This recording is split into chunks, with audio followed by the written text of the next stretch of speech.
그런데 최근에 이제 그 이동관 방송통신위원장이 조선일보와의 그 인터뷰죠. 이 내용이 정말 기가 막힙니다. 혹시 인터뷰 내용 보셨나요?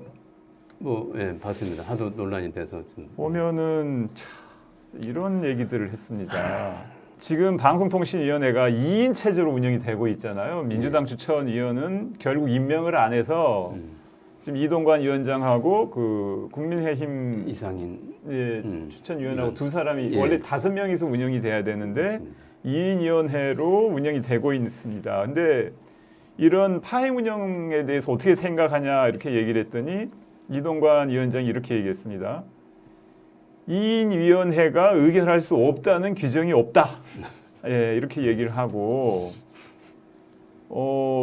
그 이제 탄핵을 지금 추진하고 있잖아요. 예. 민주당에서 주도를 해서 하고 있는데 자, KBS 사장을 불법 선출하는 거를 방치한 게 이제 한 탄핵 사유인데 거기에 대해서 어떻게 얘기를 했냐면은 사장 선출에 관여하면 그게 탄핵 사유다.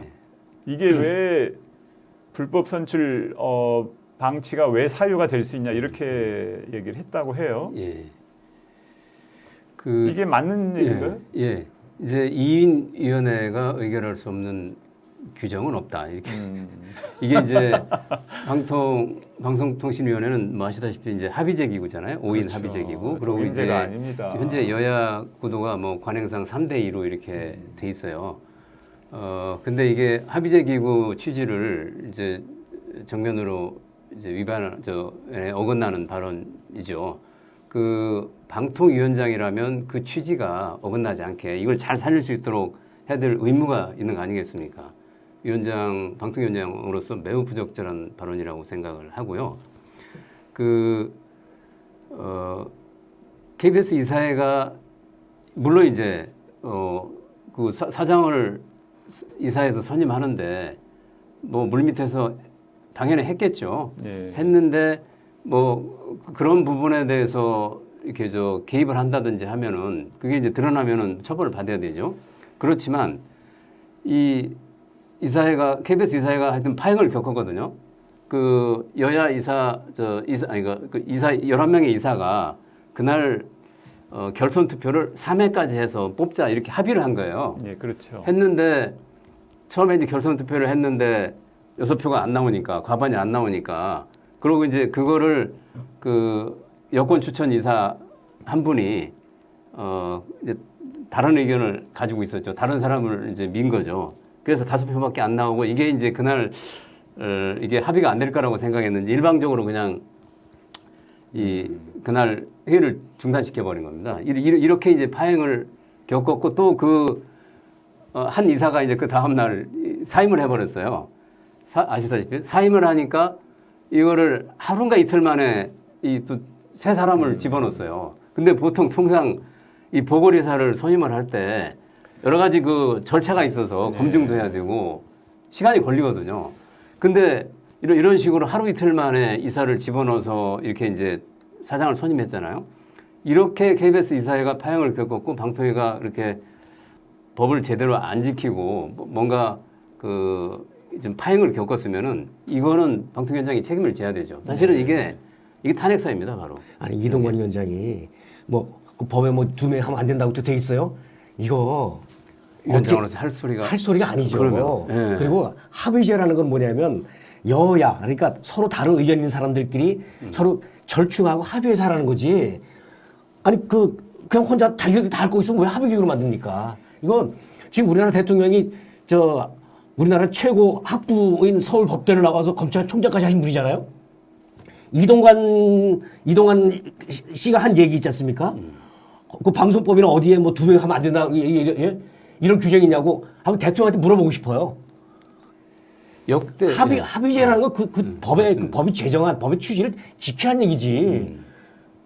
지금 방통위원회가 이제 2008년에 생겼잖아요. 네. 최시중 위원장이 이제 초대 위원장이고 쭉 있었는데 역대 이런 방통위원장 이런 적 없었어요. 최시중 위원장도 최시중 위원장도 나름대로 이렇게 모양새를 갖춰서 네. 합의제로 운영하려고 했어요. 네. 근데 이거는 그러니까 형식이 위원장이 실제를 어떻게 만드는데 이렇게- 형식이라면 그러니까 예를 들면 3대 2로 만들려는 거거든 여야. 그러니까 찬반을 3대 1로 놓고 서로 합의하고 절충해서 하라는 얘기인데 자기들끼리 둘이 오면은 이거는 그거는 형식이 실제를 지배해버린 거고 법치를 완전히 좀 무시한 거죠. 그러니까 앞으로도 민주당 추천위원들 빨리 임명해서 이게 정상화하겠다는 생각은 별로 없는 것 같아요.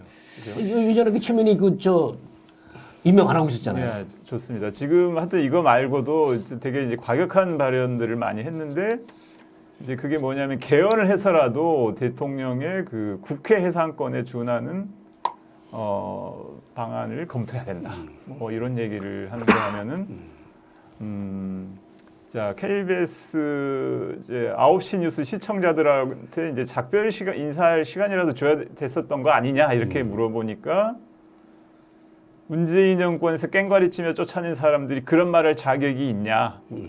후한무치하다 이런 식으로 이제 네, 뭐 지금 탄핵이 추진되고 있는 방송위원장으로서 할 얘기인지 정말 좀 의심이 가는, 좀 이해하기 사고 힘든 구조가 좀 비정상인데다가 심보가 배배 꼬여 있는 것 같아요.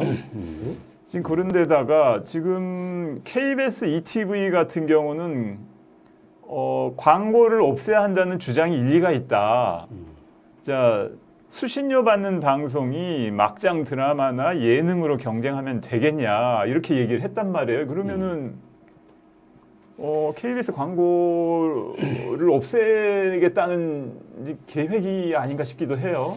그게 이제 어떻게 ETV를 폐지하고 민영화하겠다 이런 설을 계속 흘렸잖아요. 예, 이게 그렇죠. 이제 예전부터 그 지금 국힘의 뿌리인 뭐 한나라당 이럴 때부터 이제 그런 얘기를 종종 했었는데, 근데 이제 물론 ETV, 1, 2TV가 이제 수신료가 좀 저희가 어렵다 보니까 ETV에서 이제 광고 수입을 많이 내잖아요. 콘텐츠 예. 판매 수입을 내고 그렇게 해서 운영을 하고 있는데 ETV 역할이 굉장히 사실 중요해요. 예능과 드라마가 이제 많이 나가죠. 근데 이거는 그 다큐나 뭐 교양 뭐 시사 프로그램 못지않게 예능 드라마가 하는 역할이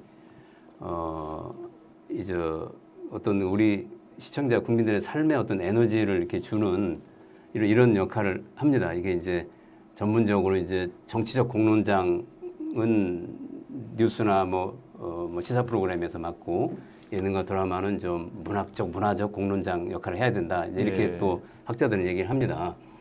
그래서 사실은 ETV를 좀 더 강화를 해야죠. 그러나 ETV를 민영화시키겠다는 거는 진짜로 그런 의도를 가지고 어디 누구한테 특혜를 주겠다 이런 생각을 가질 수도 있고 또 하나는 이게 이제 KBS 직원들을 이렇게 좀 회유 협박하기 위한 지렛대라고 저는 또 보거든요. 예. 그렇게 해서 저항을 이제 이렇게 못하게 하려고 이렇게 하는 게 아닌가 생각이 드는데 다행히 이제 지금 뭐 민주당을 비롯한 야사당에서 방통위원장 탄핵시키겠다고 하지 않습니까? 예. 그렇게 되면은 아마 이 지렛대는 이제 좀 없어지지 않겠는가. 지금 ETV가 제허가를 올 12월에 받아야 돼요. 예, 그렇다면서요. 조건부 예. 제허가를 전에 이제 받았었습니다. 이제 ETV가 예능과 드라마가 많고 시사나 이런 뉴스 이런 게 좀 부족하다 이런 조건이 있었어요 그때. 그래서 그런 거를 이제 이렇게 보완하기 위해서 더 라이브도 ETV로 옮긴 거예요. 이번에 대하 드라마 고려 거란 전쟁 나가는 것도 물론 이제 광고 수입도 있지만 ETV를 좀 더 강화하기 위해서 해서 이제 ETV 제어에 대응을 한 거죠. 대비를 한 거죠. 근데 그럼에도 불구하고 아마 방통위원장이 그대로 올해까지 이제 가면은 아마 ETV를 어떤 식으로든지 문제 삼으려고 저는 했을 거라고 봐요. 그런가요? 저는 자꾸 예, 이 생각이 예. 드는 게 예. KBS ETV를 폐지하거나 뭐 광고 없애는 게 그 KBS ETV를 폐지해서 TV선 주겠다는 게 아니냐. 거의 이런 얘기 들리고요. KBS라는 그 국가기관방송사가 없어질 수는 없거든요. 광고가 없어지든 뭐 이게 없어지면은 수신료를 훨씬 많이 올려야 됩니다.